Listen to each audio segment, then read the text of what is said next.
libertés qui sont autorisées sont celles de la sphère privée.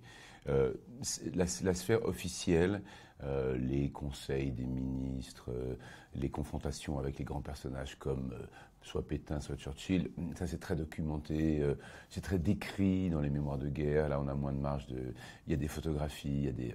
En revanche, le terrain liberté, c'est le terrain du couple. C'est la proposition du film de montrer un De Gaulle intime aussi. Et là, il y a une vraie marge de liberté parce qu'on ne sait pas. En tout cas, on soupçonne.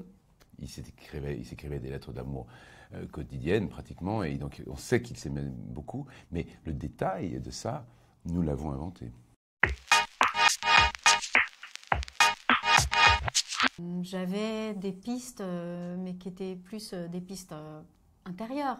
Ce goût de la discrétion, cette modestie, cette grande énergie, cette grande force pour refuser de laisser sa fille trisomique dans un asile, refuser de la cacher et la garder près d'elle, pour encourager son mari à partir et elle-même à tout quitter, à prendre le dernier bateau à Brest pour le rejoindre, pense-t-elle, en Algérie, puis finalement se retrouver à Londres, prendre les routes de la débâcle avec cet enfant trisomique qui avait peur au moindre avion qui passait, elle avait des paniques. Cette décision qu'elle a eue de créer la Fondation Anne de Gaulle et de la financer elle-même, jusqu'au bois de chauffage dont elle s'occupe, son goût de l'éthique en politique, c'est-à-dire de ne rien réclamer pour soi-même, de ne pas profiter d'aucune situation, jusqu'à installer un compteur électrique personnel pour ne pas dépenser l'argent de l'État. Voilà, j'avais plein de pistes comme ça, et puis après à moi de le faire vivre. Et c'est ça qui nous a frappé quand on a joué, en fait. En lisant le scénario, on s'en rendait pas compte, et en fait, je dis mais il me manque Lambert, je joue jamais avec lui. On a presque fait deux films séparés, c'est vrai. Mais quand on se retrouvait, par contre, on est très très très heureux de se retrouver. Alors, il y a quelque chose qui les unit aussi, il ne faut pas le négliger, c'est leur foi.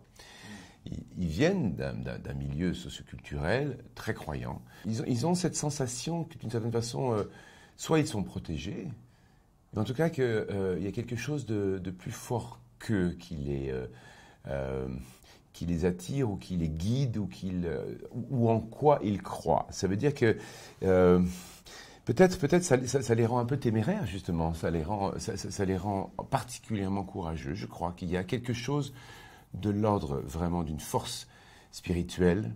Ils sont habités par ça et ils se retrouvent dans ça. Il y a une chose qui m'a vraiment, vraiment surpris, c'est dans le discours du 18 juin, bon, il est mis en scène, il est rendu particulièrement vibrant avec la musique, etc. Il est mis en scène. Mais ce à quoi je ne m'attendais pas, c'est à son pouvoir galvanisant sur une foule qui y assiste, particulièrement à une époque où la France ne s'aime pas elle-même. Là, on a le discours de quelqu'un qui propose aux gens de travailler ensemble pour sauver le pays. Alors, bien entendu, dans des circonstances historiques très particulières, la guerre, le pays est envahi, voilà. Mais c'est bouleversant de se dire, même, ça peut être aussi simple que ça. Ah oui, on peut tous aller dans la même direction, tous ensemble, à une époque où tout le monde se déchire et est dans l'autodétestation à l'intérieur du même pays. Ça, je ne m'attendais pas à l'effet de ça. Ça rassemble. Ouais. Ça galvanise, on ne sait pas pourquoi, mais on a une sorte de nostalgie d'un élan commun. Wow, c'est ça.